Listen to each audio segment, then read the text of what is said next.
Hello everyone, Don with Resolute Outdoors here. So the other day I was out here in the yard doing some work and I was using this garden hoe here. Now this is a cheap, I believe Dollar General brand garden hoe. See, it was like $9 new, like that, something like that. This was given to me. This wouldn't be something that I would typically buy, but I was using it, and the head kind of popped loose here. You see how the whole thing will rotate, but the head won't move. So obviously not too good for doing stuff in the garden or some flower beds.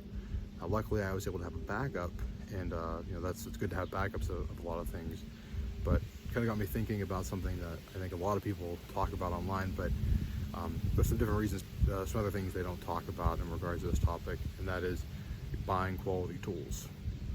Now I know there's a lot of people that say buy quality tools because of some preparedness, like WROL type situation, and I agree. I think it's good to have tools if there's a situation like that, especially considering everything that we saw last year and this year with supply chains and all the craziness in the stores and everything like that. And who knows what this fall and winter hold for us here. But besides that, just your time. So what I mean by that is, for me here, luckily I had a backup, which is good to have backups too. But if this was the only garden hoe I had and I really needed it for whatever project I was doing, I have to go run into the hardware store. So for where we live, to get to the hardware store, it's about half hour or so round trip, and that's for smaller things, just your local Ace Hardware, stuff that they would have there. But if I need something more in depth, I would have to run to like a Lowe's or a Home Depot or something like that, and that can be an hour and 15, hour and an hour and a half or so, depending on what I need and how long I spend there getting what I need. So it takes a lot of time, and especially when I'm trying to get stuff done on the weekends, and I'm sure many of you are too. Time is very limited, so having to take that time out of your day when you're doing something, run inside, get the car keys and go, or truck keys or whatever, go off and do that, that can really cut into your day.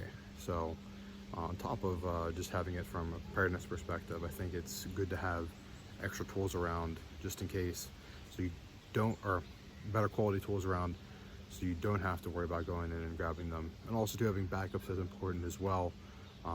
But I'd say I'd rather have one really good garden hoe than two of these. So backups are important, but don't buy multiple of something if it's at the expense of buying a good quality one for your first tool of that.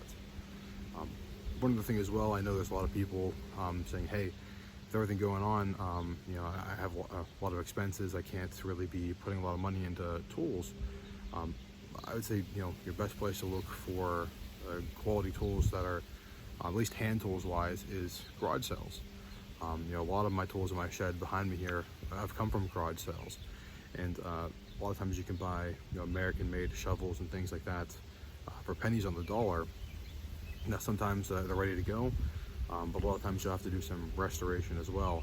The majority of the tools I have in the shed that I've bought at garage sales are ones that I've restored, and you can get a really quality shovel for 10 bucks or so. I mean, I know I haven't checked handle prices in a little while, but a head for a shovel, 8, 9, 10 bucks or so. And I've picked up American made True Temper shovel heads for 50 cents in some places, and a little bit of a wire wheel and a little bit of wire brush and some steel wool and some boiled linseed oil, and putting that handle on is not that hard.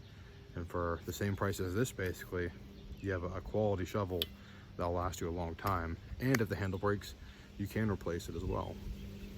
So I'd look at garage sales for quality tools if you can, especially if you can't run out and buy new ones or can't find new ones in your local area. Also, that kind of goes for other tools like bigger things, even power tools, power miter boxes, electric drills. Although I'd be careful with electric drills just because of the batteries. You might buy something and the battery might not be any good on it anymore, so be careful on that. But I have a few corded electric drills that are older than me that I've used for a fair amount of projects, and they've held up wonderfully and I've got them for free in some cases, like garage sales people trying to get rid of them at the end of the day, or next to nothing. So basically what I'm trying to say is buy quality tools on top of being it from a preparedness perspective. It's going to save you a lot of time when you're trying to do things around the house, because I know all of us are typically short on time. That's the one thing here, setting things up here for our backyard homestead. Time is the thing I have the least of all the time. So I hope you guys got something out of this. This is Don with Resolute Outdoors. I appreciate everyone tuning in. Please like, share, and subscribe.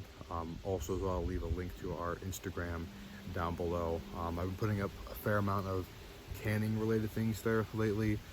We are kind of getting into the harvest season in a lot of ways. Yeah, we are. I mean, we're getting into the harvest season in some cases for middle of summer to starting to tip here into fall. So I'm going to post some more of those things. I might have some of those on the channel as well coming up, but a lot of these recipes are first time doing them, and I really hate to put a video on something until I've done it at least once. I want to speak from my own personal experience, not just regurgitating what I see online or anything like that, or a recipe out of a book. So, all right, everyone, I appreciate it. Thanks for tuning in. Till next time, see ya.